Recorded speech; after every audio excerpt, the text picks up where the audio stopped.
വെട്ടിക്കുറച്ച വിമാന സർവീസുകൾ തിരികെ കൊണ്ടുവരുമെന്ന എയർ ഇന്ത്യ എക്സ്പ്രസ് കേരളത്തിൽ നിന്നുള്ള വിമാന സർവീസുകൾ കുറച്ചത് താൽക്കാലിക നടപടി മാത്രമാണെന്നും എയർ ഇന്ത്യ എക്സ്പ്രസ് അധികൃതർ മുഖ്യമന്ത്രി അറിയിച്ചു. ശൈത്യകാല ഷെഡ്യൂളിൽ വിമാന സർവീസുകൾ വെട്ടിക്കുറച്ച വാർത്ത മീഡിയ വൺ റിപ്പോർട്ട് ചെയ്തിരുന്നു. Media one impact.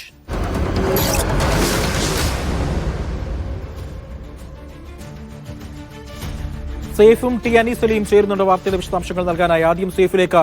സേഫ്, പ്രവാസികളെ സംബന്ധിച്ചിടത്തോളം ഏറ്റവും ആശ്വാസകരമായ ഒരു വാർത്തയാണ് ഈ മണിക്കൂറിൽ വരുന്നത്. എയർ ഇന്ത്യ എക്സ്പ്രസിന്റെ ഒരു നിലപാട് എന്താണ് ഇക്കാര്യത്തിൽ? അവർ മുഖ്യമന്ത്രിയെ കണ്ട് എന്താണ് പറഞ്ഞത്? നിയമസഭയിലെ ചേംബറിൽ വെച്ചായിരുന്നു മുഖ്യമന്ത്രി പിണറായി വിജയനുമായി എയർ ഇന്ത്യ എക്സ്പ്രസ് അധികൃതർ കൂടിക്കാഴ്ച നടത്തിയത്. ശൈത്യകാല ഷെഡ്യൂളുകൾ വെട്ടിക്കുറയ്ക്കുന്നതിൽ പ്രവാസികൾ വലിയ ആശങ്ക രേഖപ്പെടുത്തുകയും അത് നമ്മൾ വാർത്തയായി റിപ്പോർട്ട് ചെയ്യുകയും ചെയ്തിരുന്നു. ഈ പശ്ചാത്തലത്തിൽ കൂടിയാണ് മുഖ്യമന്ത്രി എയർ ഇന്ത്യ എക്സ്പ്രസ് അധികൃതരുമായി കൂടിക്കാഴ്ച നടത്തിയത്. ഇന്ന് ആണ് നിയമസഭയിൽ വെച്ച് ആ കൂടിക്കാഴ്ച നടന്നത്. ശൈത്യകാല ഷെഡ്യൂളിൽ കേരളത്തിൽ നിന്നുള്ള വിമാന സർവീസുകൾ താൽക്കാലികമായിട്ട് മാത്രമാണ് വെട്ടിക്കുറച്ചത്. അത് പുനഃസ്ഥാപിക്കും എന്നുള്ള നിലപാടാണ് അവർ അറിയിച്ചിരിക്കുന്നത്. 2025 ഒക്ടോബർ മുതൽ അതുപോലെ തന്നെ മാർച്ച് 26 വരെ നീണ്ടു നിൽക്കുന്ന ശൈത്യകാല ഷെഡ്യൂളിൽ എയർ ഇന്ത്യ എക്സ്പ്രസിൽ നിന്നുള്ള വിമാന സർവീസുകൾക്ക് ഗണ്യമായ കുറവുണ്ടാകുന്നു എന്നുള്ള ആശങ്ക പ്രവാസികൾക്ക് വലിയ പ്രശ്നമുണ്ടാക്കുന്നതായിരുന്നു. അത് റിപ്പോർട്ട് ചെയ്യുകയും അതിന്റെ പശ്ചാത്തലത്തിലാണ് മുഖ്യമന്ത്രി ആ കൂടിക്കാഴ്ചയുമായി ബന്ധപ്പെട്ട് ആശങ്ക അറിയിക്കുകയും ചെയ്തത്.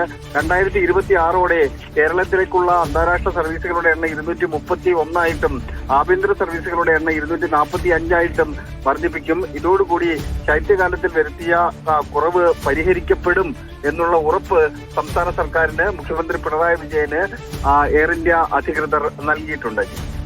ശരി, സേഫാണ് വിവരങ്ങൾ നൽകിയത്. തിരുവനന്തപുരത്ത് നിന്ന് ടി അനീസലിയും ചേരുന്നുണ്ട്. അനീസലി, വലിയ രീതിയിലുള്ള ദുരന്തമായിരുന്നു പ്രവാസികളെ സംബന്ധിച്ചിടത്തോളം ഈ സർവീസ് വെട്ടിക്കുറച്ചത്. പ്രത്യേകിച്ച് ശൈത്യകാലത്തിലടക്കം പ്രവാസികൾ ഏറെ ആശ്രയിക്കുന്നത് എയർ ഇന്ത്യയെ തന്നെയാണ്.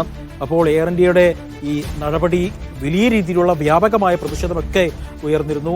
അപ്പോൾ ഇതുമായി ബന്ധപ്പെട്ട സർവീസുകൾ തിരിച്ചു കൊണ്ടുവരുമെന്നാണ് എയർ ഇന്ത്യ പറയുന്നത്. എന്താണ് ഈ വാർത്തയുടെ കൂടുതൽ പ്രതികരണങ്ങൾ? ഏതെങ്കിലും ലഭ്യമാവുന്നുണ്ടോ?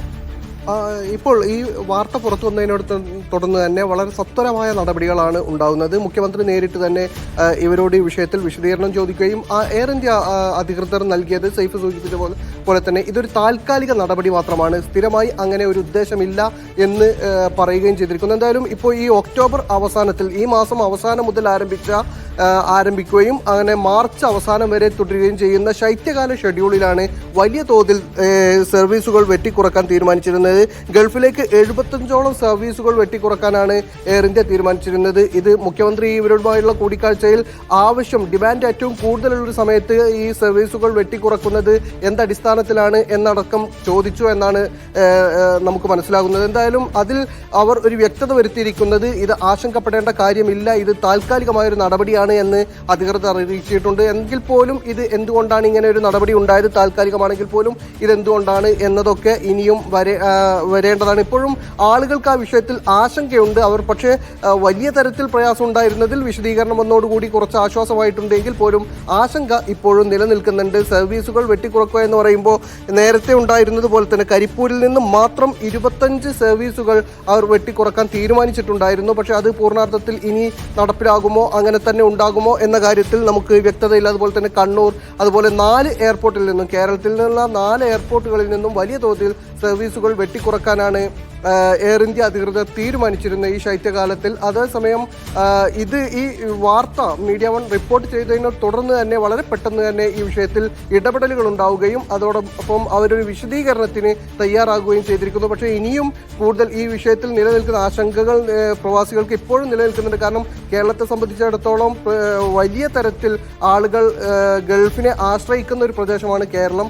ഇവിടെ നിന്ന് ഇങ്ങനെ അപ്രതീക്ഷിതമായി വലിയ തോതിൽ ഇങ്ങനെ സർവീസുകൾ വെട്ടിക്കുറക്കുക എന്ന് പറയുമ്പോൾ വലിയ തരത്തിൽ പ്രയാസങ്ങൾ ഉണ്ടാകാറുണ്ട്. കരിപ്പൂരിൽ നിന്ന് അബുദാബിയിൽ നിന്ന് ആഴ്ചയിൽ 4 ദിവസമായാണ് സർവീസുകൾ വെട്ടിക്കുറച്ചത്. അതോടൊപ്പം തന്നെ മസ്കറ്റിലേക്ക് ആഴ്ചയിൽ 3 സർവീസായി കുറച്ചു. കൊച്ചിയിൽ നിന്ന് ബഹ്റൈനിലേക്ക് ആഴ്ചയിൽ 2 സർവീസായി കുറക്കും. ഇങ്ങനെ തുടങ്ങി സർവീസുകൾ ഗണ്യമായ രീതിയിൽ തന്നെ വെട്ടിക്കുറക്കാൻ അധികൃതർ തീരുമാനിച്ചിരുന്നു. അതിൽ ആണ് ഇപ്പോൾ മുഖ്യമന്ത്രിയുടെ ഒരു ഇടപെടലോടുകൂടി കുറച്ച് ഒരു വിശദീകരണം നൽകാൻ അധികൃതർ തയ്യാറായിരിക്കുന്നത്. മീഡിയ വൺ വാർത്തയിലാണ് ഇത്തരത്തിലൊരു വലിയ നടപടി ഉണ്ടായിരിക്കുന്നത്. ടി അനീസലിയും സേഫുമാണ് വിവരങ്ങൾ നൽകിയത്.